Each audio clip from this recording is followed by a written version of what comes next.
can't help me anymore. You don't mean that.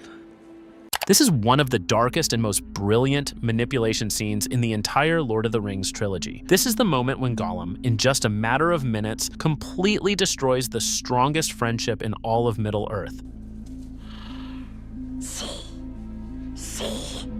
And today, we're not just going to walk through the dialogue, we're going to break down every single manipulation tactic, every clever psychological trick, and every devious technique he uses. But first, we need some context. After the Fellowship breaks apart at Amen Hen, Frodo and Sam set out for Mordor alone. Gollum, the creature Frodo had chosen to spare, promises to guide them by a secret path to avoid the heavily guarded Black Gate.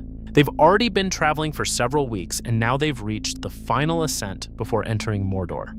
All three of them are exhausted to the breaking point. Frodo is falling deeper and deeper under the corrupting influence of the ring. Sam can barely sleep, constantly watching Gollum with suspicion. And not without reason, because right at this very moment, Gollum is secretly plotting his betrayal. It is here on this small rocky ledge that they stop to rest briefly before the final stretch of their journey. And it is here that everything begins. Let's start with each character's motivation.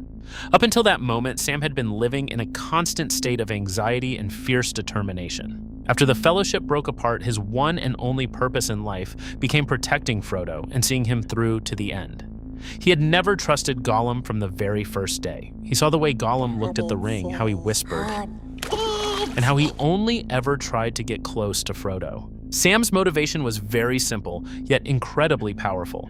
The ring had to be destroyed, and they had to survive together and return home. And he feared one thing above all, that they would fail. That's why Sam stayed constantly on guard. By this night, he had barely slept for several days. Terrified that Gollum would try to steal the ring, he had never trusted him. Frodo was in the worst condition of all three. The ring was already poisoning him deeply. He felt constant pain, hunger, exhaustion, and a terrible weight around his neck. Every day it became harder for him to think about anything except the ring. His main motivation remained the same, to carry the ring to Mount Doom and destroy it. But with every step deeper into Mordor, that motivation began to mix with something darker. The ring must not fall into anyone else's hands. Frodo was exhausted both physically and mentally. He had started trusting Gollum more than before. Gollum was very good at worming his way into people's confidence. Frodo just wanted to rest, but at the same time he was afraid to stop, because every stop gave the ring more power over him. He was on the edge. His mind was clouded. Gollum had been leading Frodo and Sam for several weeks. Although he had sworn to show them the secret path, inside him a constant war raged between two voices. For a moment, he genuinely wanted to help the hobbits, but he couldn't resist. His dark side won. That meant only one thing: he would get the ring back at any cost. So he deliberately changed their route toward a trap. But he also understood one crucial thing. As long as Sam was around, Frodo was protected. Therefore, his primary goal became to separate them first, because that would greatly increase the chances that his trap would work. What's more, Gollum simply hated Sam, because Sam constantly called him names. Hey, Stinker, don't go getting too far ahead! But most of all, because he never let him get close to the ring. He was only waiting for the moment when Sam would finally fall asleep so he could begin his treacherous plan. The precious will be ours. Sam is desperately fighting to stay awake, but his strength is failing him. Gollum deliberately pretended to be sound asleep. This was fake passivity. He was pretending to be harmless and helpless to convince his victims that they were safe. It worked. That allowed him to start, so Gollum immediately sprinkles crumbs of the bread onto Sam's jacket and throws the rest off the cliff. This is the planting of false evidence. To destroy the friendship between Frodo and Sam, words alone weren't enough. He needed proof. Gollum's plan was extraordinarily devious. His real goal was to make Frodo see Sam as a selfish traitor, the one who would steal their last remaining food behind their backs. And this wasn't just any food. It was their only guarantee of having enough strength to reach Mordor, destroy the ring, and return home alive. In other words, Frodo had to completely believe Gollum's lie, that Sam was a direct threat to the salvation of all Middle-earth, and this is no exaggeration. By doing all of this while Sam was asleep, Gollum made sure that every single piece of evidence pointed in only one direction. But suddenly, right after Gollum throws the bread away, Sam wakes up. What are you up to? Sneaking off, are we? This was the moment when the entire plan, all the manipulations, could have collapsed, and Gollum himself could have followed the bread off the cliff. In this deadly moment, Gollum doesn't run, doesn't make excuses, and most importantly, he doesn't stay silent. He makes a lightning-fast countermove. He immediately flips the situation and answers with offense from the position of the victim. Sneaky. Sneaky. Frodo, it is always so polite. In an instant, he turned the blame onto Sam himself. Instead of explaining what he was doing near the backpack, Gollum made Sam feel rude and unfair. It was as if he said, "You're accusing me again while I'm only trying to help you." Smeagol shows them secret ways that nobody else could find. And they say sneak! Sam at that moment was exhausted and confused. He didn't have the strength to continue the interrogation. Instead of pressing further, he simply waved it off. Very nice, friend. Oh, yes, my precious, very nice. All right. You just startled me is all. Gollum avoided punishment thanks to quick improvisation and masterful blame shifting. He didn't defend himself. He attacked first, but with words, and Sam fell for it. What were you doing?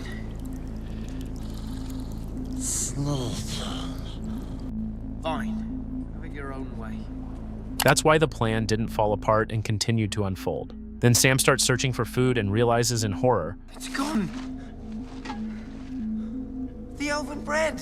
What? That's all we have left. Gollum instantly switches into victim mode. He took it. He must have. Smeagol? No, not poor Smeagol. Smeagol hates musty elf bread. Here we see three manipulations happening at once. The first manipulation is playing for sympathy. Gollum deliberately chooses the role of the victim. This is a classic technique, turning himself from suspect into victim. He evokes pity, he makes Frodo instinctively want to protect the weak one. And it works. You're a lying rat! What did you do with it? He doesn't eat it. Most importantly, this position is reinforced by a perfect alibi. Gollum genuinely can't stand lembas bread, while Sam is known to enjoy eating. Tasty?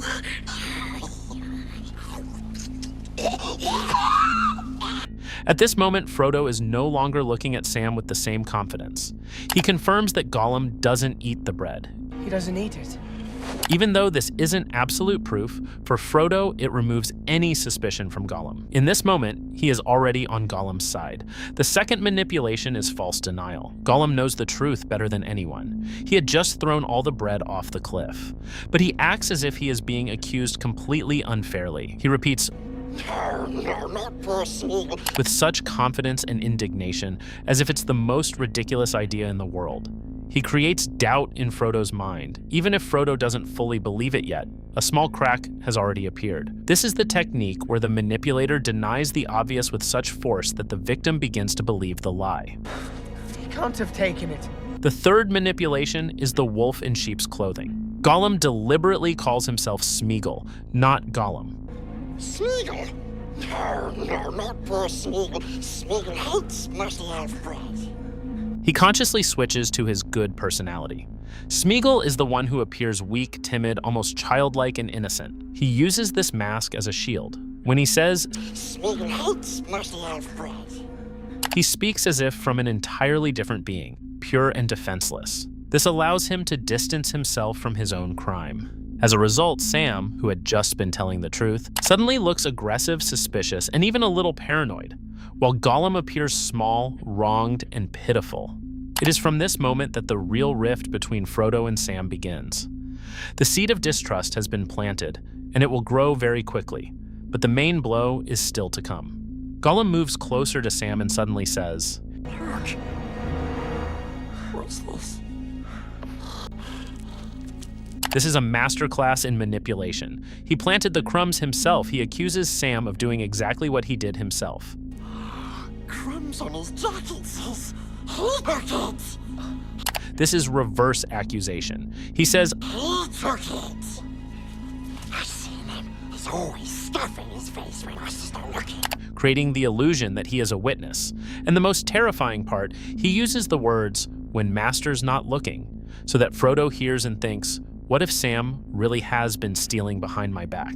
This plants deep distrust between Frodo and Sam. Even worse, it raises new terrifying questions. What else has he been doing behind my back? That's a filthy lie! You stinking two-faced snake! Sam explodes and throws himself at Gollum with his fists. This is exactly what Gollum had been waiting for. This is the provocation of an emotional explosion. He deliberately pushed Sam into aggression so that Frodo would see him not as a friend, but as a threat. Sam! For me! Stop it! Ow! Sam! I'll get him! Sam! No! Sam, who had always been calm and loyal, now looks completely out of control. He starts violently beating Gollum, but Gollum continues playing the victim. Notice his face. There is no rage, which usually defines him. Instead, he cowers like a victim, doesn't fight back, and waits to be protected. This finally cements his victim status and makes Sam look guilty in Frodo's eyes. Gollum is now completely controlling the emotions of both Frodo and Sam. And so Frodo does exactly what Gollum planned. Ow! Sam! I'll get him! Sam! No! Now Gollum is officially the victim. This status is locked in. Frodo collapses from exhaustion. His mind is clouded. The ring is pressing on him. The thin mountain air and hunger are taking their toll. Sam, seeing Frodo in this state, tries to fix the situation and offers sincere help. That Gollum. This plate. It's that thing around your neck. I could help a bit. I could carry it for a while. He sincerely just wanted to help, but Gollum had already prepared the ground. He had previously warned Frodo that Sam would try to take the ring for himself. He wants it. He needs it. Smeagol sees it in his eye. Very soon, he will ask you for it. You will see. Frodo, under the influence of the ring, constant doubt, paranoia, and exhaustion, can no longer see this as a genuine offer of help. Instead, he perceives it as a direct threat. Get away! I don't want to keep it. I just want to help. All of Gollum's manipulations had worked. Now he only needs to confirm what he had warned about, that Sam truly wants to take the ring, to finally cement Sam as the enemy. See, he wants it for himself. And then comes the most terrifying moment of the entire scene. Shut up, you! Go away! Get out of here! No, Sam. It's you. Sam's helpless excuses no longer mattered to Frodo. Gollum's manipulations were so powerful that they turned lies into truth. Gollum did this so professionally, like a top-tier secret agent.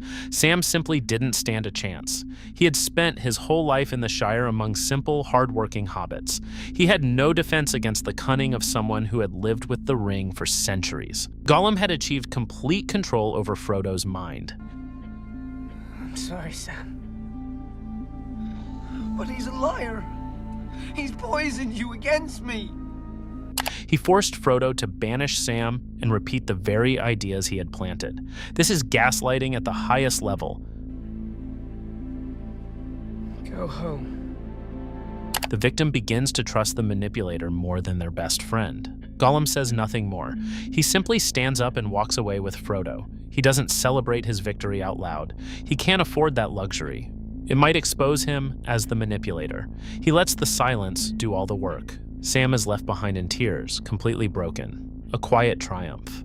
Gollum accomplished what neither the orcs, nor the Nazgul, nor Sauron himself could do. He destroyed the strongest friendship in Middle-earth using nothing but his mind and a few carefully chosen words. This isn't just a scene, this is a masterclass in dark psychology in action. And if you liked the video, please subscribe. It will help to make more such content. Thanks for watching.